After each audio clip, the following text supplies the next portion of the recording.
fat Jewish kid gang. Like, we couldn't stay together. We were like, what's a band that like was kidding? Like, we were like the Sex Pistols just fucking disintegrated. Anyway, Billy Princell. Who got me next comment? He has my name, but he's probably funnier.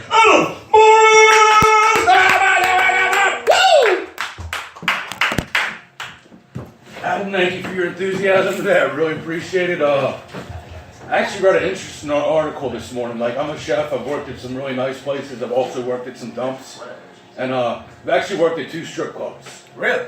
Yeah, which is interesting. It's interesting. Like, if you have sex issues, it'll take it right out of you. I worked at Flash Dancers in New York City, and then I also worked at the Show Palace, which is in Queens. And, you know, I would get the same thing. They'd all come back in the kitchen, and they'd be like, you know, chef, what do you think of these? And they'd shake their tits at me, and I'd be like, sweetie, I'm the guy from The Sixth Sense. I grew up, I do see dead people. You look the same as you did 20 years ago. So the Show Palace, which is a wild place, they can't get their liquor license. You know, and they're trying to get them out of there because they're gentrifying the neighborhood. It's right next to the Queensboro Project, and on the other side, you know, you got, I guess, yuppies moving in, and, you know, wives definitely don't want their husbands getting a little tanked up and wanting a little, you know, they just don't want that. So it was interesting, but it reminded me of a story. Like, and I don't do this anymore. Like, now when I get drunk, I'll call an escort service. I'm classy about it. But I used to get on Craigslist. You know, and I get these girls that would want to play with me. You know, and of course, when I talk about drunk, like, that's a half gallon of vodka. Now I'm a closet alcoholic, and I keep myself to 6 beers a day. This is 25 years, 20 years of experience that I've experimented with this. I know if I drink more than 4 to 6, that switch goes on, and I could be gone for days. It's like I'll order a 36-pack from the fucking store, so I don't have to go out anymore. So anyways, I'm with this girl, and she's playing me for cash.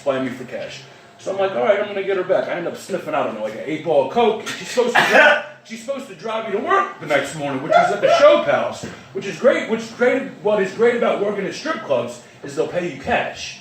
That's the only good thing about it. And you know, I'm an American and I'm a white guy, so I would never take advantage of the system and collect benefits while I was getting paid cash. That is wrong. You don't do that. Of course, I'm being full of shit. But anyways, so she doesn't take me to work. And she passes out and sets the alarm. And I remember she's got like between 1,000 and 1,500. I've checked the statute of limitations on this, so I cannot get in trouble for it. I waited until she passed out, and yeah, I went in her purse and took all her money. You know, I've been with enough ladies of the night. I try to keep it respectful. To you know, they play us. You like that, don't you, right? So anyways, I run out the door, the alarm goes off, so I get a call from the cops the other day. And we've all watched enough Law and Order to go. And me, you know, I used to have the card when I was a kid, because I sold a lot of crack, that I would just hand the card to the cop like I had the neighborhood lawyer. You hand the card to the cop, and it says, unless you're arresting me, basically, I'm not saying a fucking thing to you. So like, this cop calls me, and he's like, you know, we'll call her Melanie. I can't remember. This happened a couple of years ago. And I'm like, I know a lot of Melanies.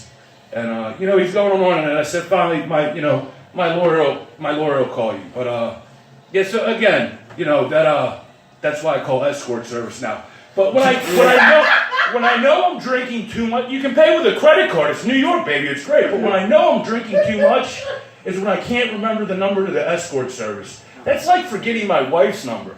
If I get locked up, who's going to bail me out? Like, I'm a preferred customer, so, you know, when I call them, they're like, oh, Mr. Morris, it's nice to hear from you again. You know, what else is going on with me? How much time I got left, boss? You're a little over, but I wanted to hear the end of the story. Oh, okay. Can I ask a question? You can ask me anything, brother. You're the chef at the strip club? Yeah, two of them. Do people return food sometimes? Well, the funny part was the one place I was at, they served sushi, which I found disgusting. I'm like, well, it was in separate sections. Like, for a while they had the sushi bar in the strip club.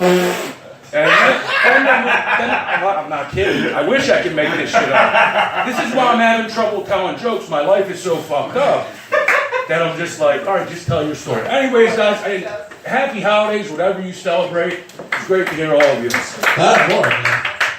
Yeah, we gotta mention that neighborhood does not get gentrified.